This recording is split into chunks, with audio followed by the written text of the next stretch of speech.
ओम श्री गुरुवे नमः। आज की हमारी जो कथा है वो स्वामी राम से संबंधित है। स्वामी राम जो है हिमालय इंस्टीट्यूट जो है उत्तराखंड में उसके संस्थापक थे।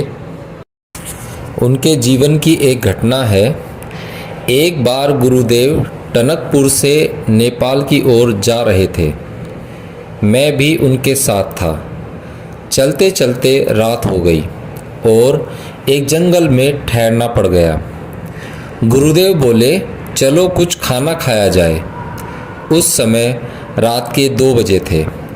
हम लोगों के पास खाने का कुछ भी सामान नहीं था। गुरुदेव बोले, टनकपुर जाकर दुकान से कुछ सामान ले आओ। जंगल के रास्ते से होकर वहाँ से टनकपुर की दूरी 12 मील की थी। हम लोगों के साथ एक और स्वामी जी थे। उनके साथ उनका एक चेला भी था। वह गुरुदेव से बोला, इतनी रात को आप इसे क्यों भेज रहे हैं? जंगल का मामला है, कहीं कुछ संकट की स्थिति आ जाए तो क्या होगा?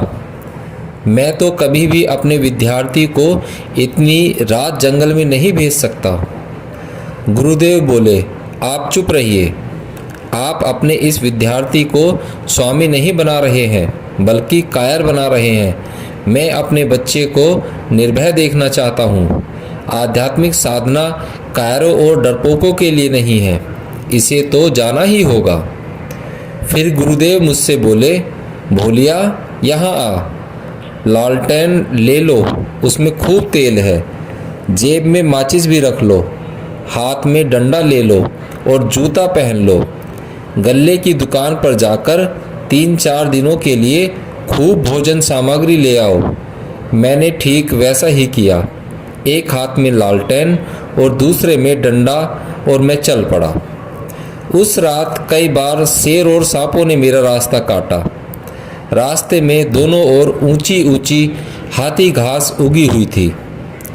रास्ता चलते हुए मुझे कई प्रकार के शब्द भी सुनाई पड़े, जिसका कारण न जान सका। 12 मील चलने के बाद दुकान मिली। मैंने दुकानदार को जगाकर सारा सामान खरीदा और फिर वहाँ से चल पड़ा और सुबह 7 बजे तक गुरुदेव के पास पहुँच गया। गुरुदेव ने पूछा, यात्रा कैसी रही? मैंने अपनी पूरी सब बात बता दी। फिर गुरुदेव बोले, अच्छा ठीक है, चलो अब भोजन बनाया जाए। यदि आत्मज्ञान प्राप्त करना हो तो पहले आप निर्भय बनिए। भय साधना का महान शत्रु है। वस्तुतः महान पुरुष वही है जो निर्भय हुए करता है। निर्भयता अपने आप में आत्मज्ञान का घोतक है। इसलिए भगवान की प्राप्ति को, आत्मज्ञान की प्राप्ति को अभयपद कहा जाता है। विद्यार्थी तो अनेक होते हैं, किंतु शिष्य कोई विरला ही बन पाता है।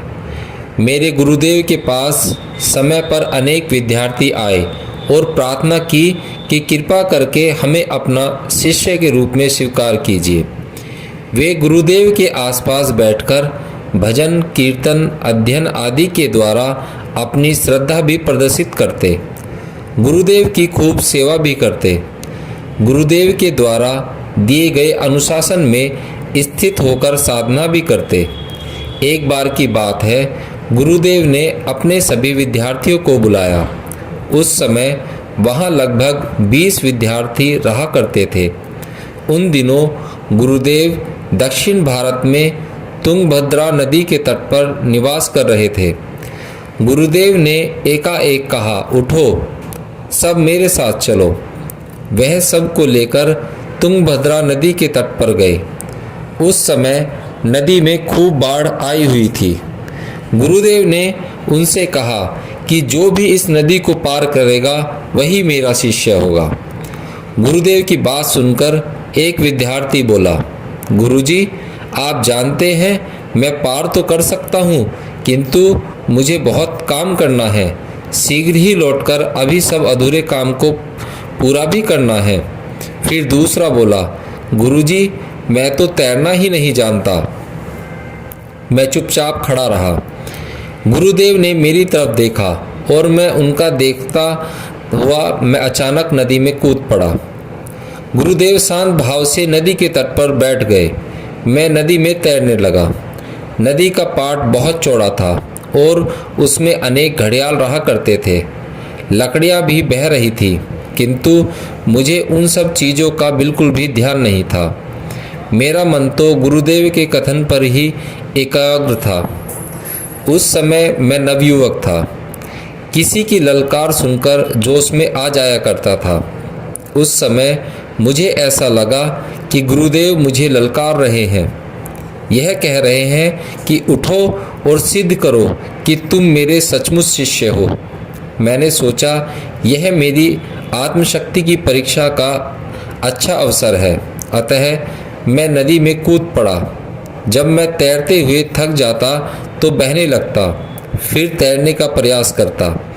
इस प्रकार नदी को पार करके तट पर बैठे हुए गुरुदेव के पास लौटकर आ गया। गुरुदेव ने अन्य विद्यार्थियों से कहा कि आंख खोलकर देखो।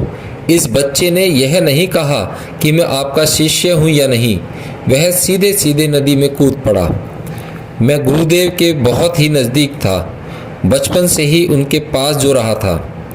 गुरुदेव की कृपा से और अन्य संतों की कृपा से मुझे यह पता था कि गुरुदेव की क्या शक्ति है, गुरुदेव की क्या सामर्थ्य है। जब गुरुदेव ने यह कहा कि जो इस नदी को पार कर जाएगा वही मेरा शिष्य होगा, तब मैंने सोचा कि गुरुदेव यह चाहते हैं कि उनका शिष्य नदी पार कर जाए। मैं यहाँ हूँ, मैं नदी पार कर सकता हूँ, इसलिए गुरुदेव यहाँ पर हैं। मैं नदी को भला क्यों नहीं पार कर सकता। गुरुदेव का आशीर्वाद जो मेरे साथ है। मेरी श्रद्धा तथा आत्मविश्वास अटूट और अडिग थे। आत्मज्ञान की प्राप्ति के लिए श्रद्धा और आत्मविश्वास का होना बहुत जरूरी है। श्रद्धा एवं आत्मविश्वास के बिना आत्मज्ञान शब्द लिखने और बोलने में तो सरल दिखाई पड़ता है, किंतु उसकी सच्ची अनुभूति संभव नहीं है। बिना श्रद्धा के आप बौद्धिक ज्ञान को प्राप्त कर सकते हैं, किंतु श्रद्धा वह शक्ति है, वह साधन है जिसके द्वारा आप आत्मा की गहराइयों में छिपे हुए परम रहस्य को भी जान सकते हैं, परम सत्य को जान सकते हैं। आत्मविश्वास वह शक्ति है जिससे हम बड़ी से बड़ी बाधाओं को भी झेल सकते हैं। यदि आपके पास आत्मविश्वास है, श्रद्धा है, संकल्प शक्ति का भंडार है, तो आपके जीवन में कोई भी विघ्न और बाधा खड़ी नहीं कर सकता है। आप निश्चित ही अपने लक्ष्य को प्राप्त कर लेंगे। हरि ओम।